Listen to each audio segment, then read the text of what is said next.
Hello friends, कैसे हो आप सब। होप सो कि आप सब बहुत अच्छे होंगे गाइस। पहले तो आप मुझे ये बताइएगा कि आप सबका 2023 का जो फर्स्ट डे है वो कैसा गया। होप कि आपका जो दिन है वो बहुत अच्छा गया हो। तो चलिए, बहुत ज्यादा ना बातें करते हुए हम अपनी story love of my alpha king का अगला पार्ट जो है वो स्टार्ट करते हैं। गाइस, कल इतने व्यूज नहीं आए थे मेरी स्टोरी पे। मुझे नहीं पता है कि क्या दिक्कत आ रही है। अगर आपको लगता है कि कोई दिक्कत आ रही है या आपको स्टोरी से कुछ प्रॉब्लम है या स्टोरी में कुछ अच्छा नहीं लग रहा है तो आप मुझे बता सकते हो प्लीज। मैं अपनी उस चीज को सुधारने की कोशिश करूंगी। चलिए, बहुत ज्यादा बातें होगी, अब हम अपनी स्टोरी जो है वो स्टार्ट करते हैं। तो लास्ट पार्ट में हम देखे जो हीलर्स होते हैं वो जिंगशी में जो है वो बहुत ज्यादा सामान रखवा देते हैं सर्जरी का। बिकॉज जो हमारे हीलर्स थे उन्होंने ये पहले ही बता दिया था कि हो सकता है विभूषण के जो है वो ट्विंस बेबी हों और वो नॉर्मल डिलीवरी से जो है वो बेबीज नहीं दे पाएगा, जिस वजह से हीलर्स को उसकी जो है वो सर्जरी करनी पड़ेगी। जब हमारा वांगजी को ये सब कुछ पता लगा होता है तो वो बहुत ज़्यादा ही हर्ट हो गया होता है। उसे बहुत ज़्यादा टेंशन हो रही होती है क्योंकि उसे ये लगता था कि पता नहीं विभूषण को कितना पेन होगा। तो हीलर्स जो है उसे वो भी बता देते हैं कि पेन के लिए हम उसे पेन किलर देंगे, जिसकी वजह से जो विभूषण है उसे काफ़ी देर तक जो है वो नींद आ जाएगी और जो भी हम उसके साथ करेंगे उसे उस प्रोसीजर में जो है वो पेन फील नहीं होगा। ये सुनने के बाद जो हमारा वांगजी है वो थोड़ा रिलीफ फील करता है। और अभी तो हमारे वांगजी और विभूषण जो है वो दोनों सो गए हैं। नाइट का समय जैसे कैसे निकलता है, हमारा विभूषण जो है वो मॉर्निंग टाइम में थोड़ा अनकंफर्टेबल सा जो है वो फील करने लगता है। लेकिन वो सोचता है कि उसे मैक्सिमम प्रेगनेंसी टाइम में ऐसा होता था तो शायद ये वही चीज़ हो रही होगी। वो मॉर्निंग में जल्दी से उठता है और वॉशरूम की तरफ जाता है, फ्रेश होता है और फिर हमारे वांगजी के पास आ जाता है। वो पहले तो वांगजी को तंग नहीं करना चाहता था, लेकिन अब उसे बहुत ही ज़्यादा अनकंफर्टेबल सी कुछ फीलिंग्स जो थी वो हो रही थी। उसे हल्का हल्का पेन हो रहा था। ये पहले भी होता था उसे, लेकिन अब की बार ये जो पेन था इसकी इंटेंसिटी थोड़ी ज़्यादा थी। हमारी जो विभूषण है उसे बहुत ज़्यादा घबराहट भी हो रही थी। तो वो वांगजी के पास जाता है और उसे जगाता है और उससे कहता है कि वांगजी का मुझे बहुत ज़्यादा अनकंफर्टेबल सा फील हो रहा है। ये सुनने के बाद जो हमारा वांगजी है वो भी काफ़ी टेंस हो जाता है और वो जल्दी से बेड से जो होता है वो नीचे उतर जाता है। वो भागता हुआ अपने डोर के पास जाता है, वहाँ से डिसिपल को ऑर्डर देता है कि अभी सभी को जगा के लाया जाए और सबसे पहले हीलर्स को जो है इस बात की सूचना दी जाए कि विभूषण को जो है वो अच्छा फील नहीं हो रहा है। अभी सुबह के 5 भी नहीं बजे थे और जब हमारा वांगजी ये देखता है कि विभूषण के कपड़े काफ़ी ज़्यादा गीले हैं तो वो उससे पूछता है कि क्या तुम वॉशरूम जाके आए। तभी हमारा विभूषण कहता है कि हाँ, मुझे वॉशरूम जाना था इसीलिए मैं। हमारा वांगजी जो होता है वो उसे डांटने लगता है कि क्या तुम मुझे नहीं जगा सकते थे इस कंडीशन में, तुम अकेले। तभी हमारा विभूषण कहता है कि मैं आपकी नींद डिस्टर्ब नहीं करना चाहता था इसलिए मैं जाके आ गया। तभी हमारा वांगजी जो होता है अपने कबर्ड के पास जाता है और विभूषण के लिए कुछ गर्म रोब्स जो होता है वो लेके आता है और उसके रोब्स चेंज करवा के उसे वो गर्म और सॉफ्ट रोब्स जो होता है वो पहना देता है। तभी उसे ये फील होता है कि विभूषण की लेग्स में से कुछ पानी जो है वो निकल रहा है और तभी विभूषण भी ये सब कुछ देख के जो है वो टेंस हो जाते हैं कि ओ माय गॉड ये क्या हो गया। तभी वांगजी डोर के ऊपर जो होता है वो नॉक होता है और लान ई जो होती है वो अंदर आ जाती है। जब लान ई ये सब कुछ देख रही होती है तो उसे समझ आ जाता है कि विभूषण का जो वाटर बैग है वो ब्रोक हो चुका है। तो तभी जो हमारी लान ई होती है वो वांगजी से को कहती है कि विभूषण को जल्दी से जो है वो जो भी हीलर्स ने जो है वो सर्जरी के लिए जगह ये करी हुई है, साफ करवाई हुई है, वहां लेके जाया जाए। तभी हमारा वांगजी जो होता है वो जल्दी से विभूषण को जो होता है वो ब्राइडल स्टाइल में कैरी करता है और उस जगह पे जो होता है वो लेके जाता है और वहाँ इजीली उस सॉफ्ट बेड के ऊपर जो होता है वो सुला देता है और अच्छे से उसके रोप्स जो होता है उसे उनसे ढक देता है और उसकी लेग्स के ऊपर भी कंबल जो होता है वो डाल देता है। बिकॉज मॉर्निंग का टाइम था, बाहर का टेम्परेचर काफ़ी ज़्यादा कम था उस टाइम और हो सकता है कि प्रेग्नेंट लेडी को जो है वो दिक्कत आ सके या होने वाले बेबीज को जो है वो ठंड की वजह से दिक्कत आ सके। तो इसी वजह से जो हमारी लान ई होती हैं वो वांगची को कहती हैं कि हमें यहाँ पे जल्दी से जो है आग जला देनी चाहिए ताकि जो जिंगशी है वो गर्म हो सके। इतना सुनने के बाद ही वांगची जो होता है जल्दी से एक तालिस्मान की हेल्प से जो होता है उस एरिया में जो होता है वो आग जला देता है, जिसकी वजह से जो जिंगशी का टेम्परेचर है वो काफ़ी ज़्यादा नॉर्मल हो जाता है या काफ़ी ज़्यादा हॉट हो जाता है, जिसकी वजह से जो हमारे विभूषण है उसे काफ़ी ज़्यादा रिलैक्सेशन जो थी वो मिल रही थी। तभी वो वांगजी से कहता है कि वांगजी का मुझे पानी पीना है। यह सुनने के बाद लान ई वांगजी से कहती है कि तुम इसे लिक्विड वार्म वाटर दो, इसे गुनगुना पानी पीना चाहिए, अभी के लिए गुनगुना पानी ही ज़्यादा अच्छा होगा। तभी हमारा वांगजी वैसे ही करता है और विभूषण को जो है वो हल्का सा गुनगुना पानी जो होता है वो पिला देता है। इतने में ही हीलर्स जो होते हैं वो वहाँ पहुँच जाते हैं। हीलर्स विभूषण के पास जाते हैं, उसकी रिस्ट को पकड़ते हैं और उसके नब्ज को जो है वो चेक करने लगते हैं। तभी वो लान ई और वांगजी से कहते हैं कि विभूषण की डिलीवरी का समय जो है वो नज़दीक आ चुका है। बेबीज़ कभी भी डिलीवर्स हो सकते हैं। जैसे ही विभूषण को हाई इंटेंसिटी का पेन शुरू हो जाएगा, हम इन्हें पेन किलर्स दे के जो है इनकी सर्जरी जो है वो परफॉर्म कर देंगे। ये सुनने के बाद जो हमारा वांगजी है वो काफ़ी ज़्यादा टेंस हो जाता है। तभी लान ई जो होती है वो वांगजी के पास आती है और उससे कहती है कि बेटा तुम टेंशन मत लो, विभूषण को कुछ नहीं होगा, वो और बेबीज दोनों ही अच्छे रहेंगे। इतने में ही लान क्यूरन भी वहाँ आते हैं और लान क्यूरन भी वांगजी को समझाते हुए ये कहते हैं कि बेटा कुछ नहीं होगा, विभूषण बहुत जल्द जो है वो ठीक हो जाएगा। इतने में ये जो हमारा विभूषण होता है वो चीखना जो है वो स्टार्ट कर देता है, बिकॉज उसकी जो पेन की इंटेंसिटी थी वो बहुत ज़्यादा हाई हो रही थी और उसे बहुत ही ज़्यादा पेन हो रहा था। वो उन हीलर्स को कहता है कि मुझे बहुत ही ज़्यादा अनकंफर्टेबल सी फीलिंग आ रही है। तभी जो हमारे हीलर्स होते हैं वो समझ जाते हैं कि विभूषण की डिलीवरी का टाइम जो है वो बहुत ही ज़्यादा नज़दीक आने वाला है। इसीलिए वो कुछ मेडिसिन जो है अपने पाउच से निकालते हैं और विभूषण को कहते हैं कि तुम्हें ये टैबलेट्स जो है वो निगल लेनी है। और तभी जो हमारा विभूषण होता है वो जल्दी से वहाँ से पानी उठाता है और उन टैबलेट्स को जो होता है वो ले लेता है। इतने में ही जो हमारे हीलर्स होते हैं वो कुछ मेडिसिन को जो है वो एक बॉइल्ड पानी में डालते हैं और उसका फ्रेगनेंस जो होता है वो विभूषण को लेने के लिए कहते हैं। जैसे ही हमारा विभूषण जो होता है उस फ्रेगनेंस को लेता है तो उसे जो होता है वो थोड़ा बेहोशी जैसी फील होने लगती है और वो जो होता है वो धड़ाम से गिरने वाला होता है क्योंकि वो बैठा हुआ होता है। लेकिन तभी जो हमारा वांगजी होता है वो उसे पकड़ लेता है और उसे धीरे से जो होता है वो उस चद्दर के ऊपर जो होता है वो सुला देता है। तभी जो हमारे हीलर्स होते हैं वो सभी को कहते हैं कि आप सभी बाहर जा सकते हैं, लेकिन तभी वांगजी रिफ्यूज़ कर देता है कि उसने विभूषण को प्रॉमिस किया था कि बेबी डिलीवरी के टाइम पे वो वहीं रहेगा। हीलर्स जब ये सुनते हैं तो वो वांगजी से कहते हैं कि महाराज ये आपकी वाइफ है और आप यहाँ रुक सकते हैं। तभी जो हमारा वांगजी है वो वहीं विभूषण के पास में जो होता है वो बैठ जाता है। उसके फोरहेड के ऊपर जो है वो एक किस करता है और उससे कहता है कि जान मैं यही हूँ, और बस अब हमारे बेबीज जो है वो भी बाहर आने वाले हैं और तुम्हें बहुत जल्द एक नॉर्मल जिंदगी जीने का फिर मौका मिलेगा। और हमारा वंश जो होता है वो अगेन विभूषण के फोरहेड पे जो है वो एक किस कर देता है। तभी हीलर्स जो होते हैं वो सर्जरी की तैयारी जो है वो स्टार्ट कर देते हैं। वो अपने हर इंस्ट्रूमेंट्स को जो है वो अच्छे से वहीं विभूषण के पास में ही रख देते हैं और उसके बाद वो विभूषण के रोब्स जो होते हैं उनके पेट के ऊपर से जो होता है टमी के ऊपर से हटा देते हैं। उसके बाद जो हो हीलर्स होते हैं वो विभूषण की टमी को जो है वो एक एंटीसेप्टिक लोशन उनके पास होता है जो भी उन्होंने खुद बनाया होता है औषधियों से, उससे जो होता है वो क्लीन करते हैं और एक फाइन कट जो है वो लगाना स्टार्ट करते हैं। तभी हमारा वांगजी कहता है कि क्या मेरा विभूषण जल्दी से ठीक हो जाएगा ना। तभी वो हीलर्स कहते हैं कि हाँ, हम इन्हें बहुत ही अच्छी उम्दा किस्म की जो है वो दवाइयाँ देंगे जिससे जो कि महारानी है वो बहुत ही जल्द जो है वो ठीक हो जाएंगी। ये सुनने के बाद जो हमारा वांगजी होता है वो एक राहत की सांस लेता है और वो विभूषण से कहता है कि बेबी ऑल द बेस्ट, मुझे पता है कि तुम ये सब कुछ कर सकते हो, तुम्हें बहुत ज़्यादा हिम्मत है। तब अभी जब हमारा वांगजी विभूषण से बातें कर ही रहा होता है तब तक जो हीलर्स होते हैं वो विभूषण की टमी के ऊपर जो होते हैं वो दूसरा फाइन कट भी लगा चुके होते हैं और ऐसे ही कुछ लेयर्स और कट करने के बाद वो जो होते हैं वो बेबीज तक पहुंच जाते हैं। और जैसा कि हमारे हीलर्स ने कहा था वहाँ 2 बेबीज थे। तभी हीलर्स जो होते हैं वो धीरे से एक बेबी को जो है वो बाहर निकालते हैं, उसका लाइकल कॉर्ड जो होती है उसे नॉट करते हैं और उसे काट के देख के बच्चे को जो होते हैं वो साइड में जो भी बेबी रोब्स होता है वहाँ रख देते हैं।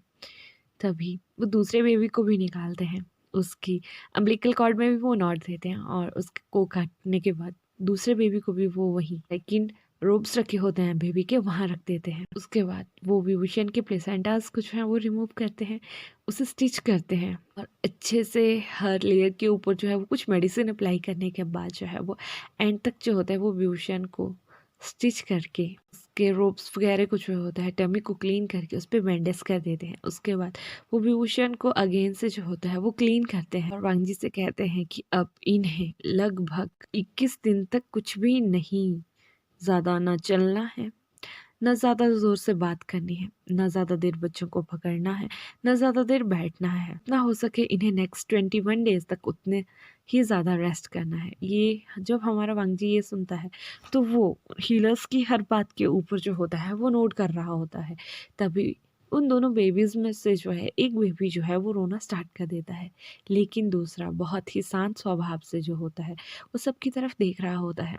तभी जो हीलर्स के डिसिपल्स होते हैं वो उन बेबीज़ को क्लीन करते हैं, उन्हें बहुत अच्छे से रोब्स में जो होते हैं वो कवर करते हैं और वांगची के पास ले आते हैं।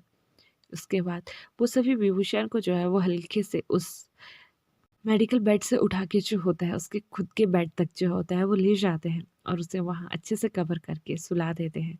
और जब हमारा वांगजी जो होता है अपने दोनों बेबीज़ को देखता है तो वो बहुत ही ज़्यादा खुश हो जाता है। तभी वो हीलर्स जो होते हैं वो अनाउंसमेंट करते हैं कि ये दोनों जो है वो बेबीज़ बॉय हैं, लेकिन इनमें से एक बेबी जो है वो ओमेगा है और एक अल्फ़ा है।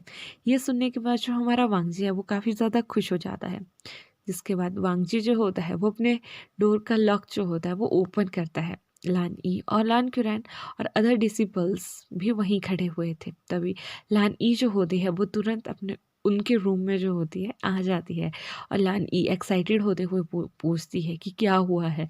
तभी जो हमारा वांगजी है वो उनसे कहता है कि मदर, दोनों बेबीज बॉय हुए हैं, जिनमें से एक ओमेगा है और एक अल्फा है। और यहाँ जो ओमेगा होता है उसने रोने के लिए वो जुलूस से रोया ही जा रहा था, लेकिन जो अल्फा वाला बेबी था वो बहुत ही शांत किस्म का था। वो बहुत अच्छे से अपने बाबा की तरफ देख रहा था। उसके बाद वो अपने ग्रैंडमा की तरफ देखता है और जब ग्रैंडमा उससे बात करने की कोशिश करती है तो उसके फेस पे एक हल्की फेट से स्माइल होती है। तभी जो हमारी लान ई होती है उसकी आंखों में आंसू आ जाते हैं और वांगजू से कहता है कि मदर, आप रो क्यों रही है। तभी उसकी मदर उसे बताती है कि ये बेबीज तुम पे गया हुआ है, क्योंकि तुम भी बस ऐसे ही थे बचपन में, ना तुम किसी से बात करते थे ना ही कुछ। और पता है जब तुम्हारा जन्म हुआ था तो तुम भी नहीं रोए थे, तुमने भी बस ऐसे ही एक फेट स्माइल जो थी वो मुझे दी थी। आज देखो मेरा पोता भी मुझे ऐसे ही स्माइल दे रहा है। जब हमारा वांगची ये सुनता है तो वो बहुत ज़्यादा हैरान हो जाता है और इमोशनल भी हो जाता है और वो अपने मदर को जो होता है वो हक कर लेता है और उस शांत स्वभाव वाले बेबी को उठा के जो है वो अपनी मदर की गोद में जो होता है वो दे देता है और कहता है, माँ, अपने छोटे वांगची को देख लीजिए। इतने में ही जो दूसरा ओमेगा बॉय होता है उनका बेबी, वो बहुत ही ज़्यादा रोना जो है वो स्टार्ट कर देता है। उस समय तक जो हमारा विभूषण था उस पे मेडिसिन का असर जो था वो ख़त्म हो रहा था और वो धीरे धीरे होश में आ रहा था।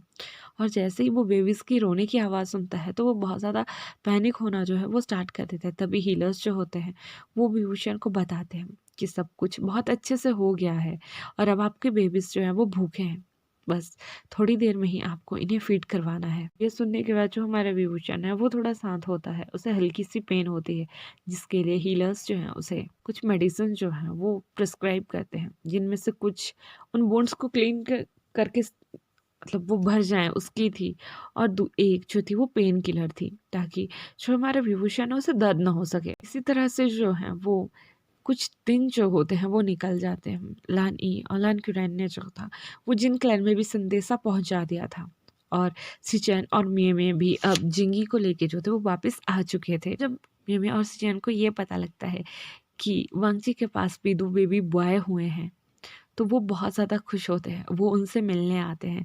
तभी हमारा विभूषण जो होता है वो मेमे को बताता है कि इनमें से एक बेबी बॉय अल्फ़ा है और दूसरा बेबी बॉय ओमेगा है।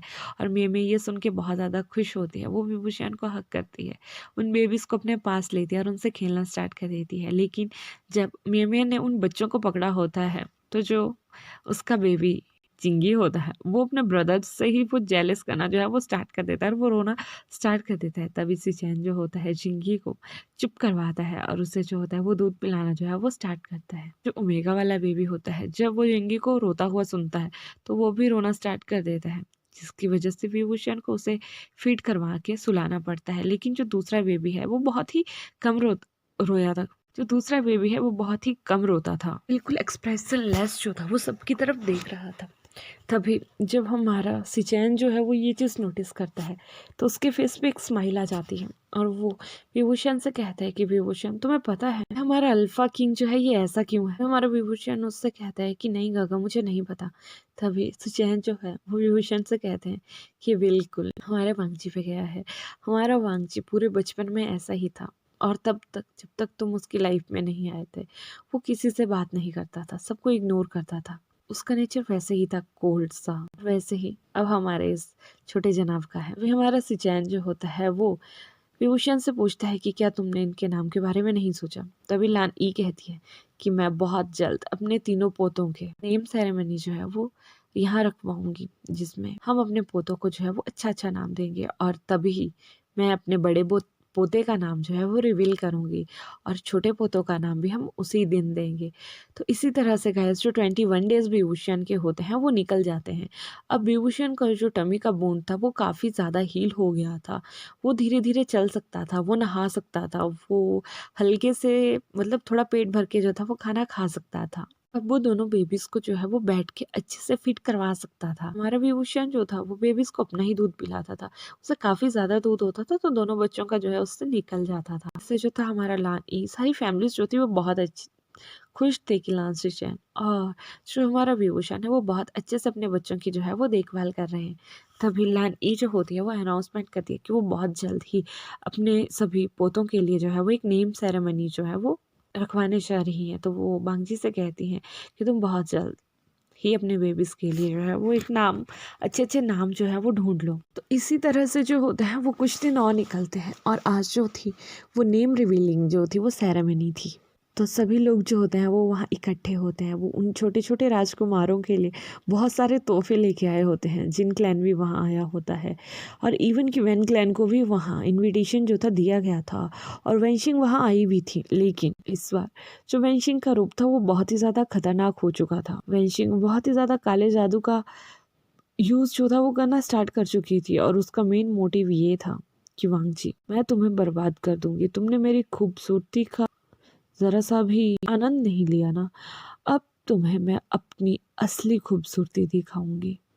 लेकिन जब वो वहाँ आती है तो वो बहुत एक सिंपल से रूप में आती है। सब उसे देख के हैरान भी होते हैं। लेकिन दूसरी साइड जो हमारी लान ई होते हैं वो सभी से कहती हैं कि हमें जो नेम है वो रिवील कर देने चाहिए। तभी जो हमारा लान क्यूरैन होता है उसने वांगजी से पहले ही बोल दिया था कि हमारा जो फर्स्ट प्रिंस है वो लान जिंगी है। तो नेक्स्ट राजा जो होगा अगर लान जिंगी बनना चाहेगा तो वही बनेगा। और वांगजी ने उसे कहा था कि फादर मुझे इस बात में कोई भी दिलचस्पी नहीं है, ना ही मुझे कोई दिक्कत है। जो भी राजा बनेगा वो इस राज्य के लिए अच्छा होना चाहिए बस। ये सुनने के बाद जो सभी थे वो काफ़ी ज़्यादा खुश थे। तभी हमारी जो लान ई होती है वो अपने सबसे बड़े पोते का नाम जो होता है वो रिवील करती है और सभी को बताती है कि मेरे सबसे बड़े पोते का नाम जो है वो लान जिंगी है, जो कि एक अल्फ़ा बॉय है। सब ये सुन के जो है वो बहुत ज़्यादा खुश हो जाते हैं। तभी हमारी जो लान ई होती है वो अपने मिडल वाले पोते का नाम जो है वो अनाउंस करती है। फिर वो कहती है कि ये मेरा मिडिल वाला पोता है जो कि आपके महाराज वांगजी का बेटा है और इसका नाम जो है वो लान सुजुए है और ये एक ओमेगा है। जब लोग ओमेगा के सुनते हैं तो उन्हें थोड़ा हैरानी होती है लेकिन फिर भी खुश हो जाते हैं। तभी जो हमारी लान ई होती है वो तीसरे बेबी को उठाती है और कहती है कि आपके महाराज के दूसरे सन है जिनका नाम लान आयुआन है और ये एक अल्फा है। ये सुनने के बाद अगेन सभी जो होते हैं वो बहुत ज़्यादा खुश हो जाते हैं। उन्हें बहुत ज़्यादा तोहफे दिए जाते हैं, बहुत ज़्यादा वहाँ मिठाइयाँ बांटी जाती हैं और इसी तरह से उनका जो सेरेमनी है वो फिनिश की जाती है। और इसी तरह से जो हमारा चैप्टर है वो भी यहाँ पे फिनिश किया जाता है। इसके बस 2-3 चैप्टर और बनेंगे, बहुत जल्द आपके लिए कॉल स्टोरी लेके आएंगे। तो होप सो कि आपको मेरी आज की स्टोरी जो है वो अच्छी लगी होगी। अगर अच्छी लगी होगी तो लाइक कीजिएगा, कमेंट कीजिएगा, शेयर कीजिएगा और जिन्होंने सब्सक्राइब नहीं किया वो सब्सक्राइब भी कर लीजिएगा। और सबसे बड़ी बात कि अपना ध्यान रखिएगा। Bye bye, take care.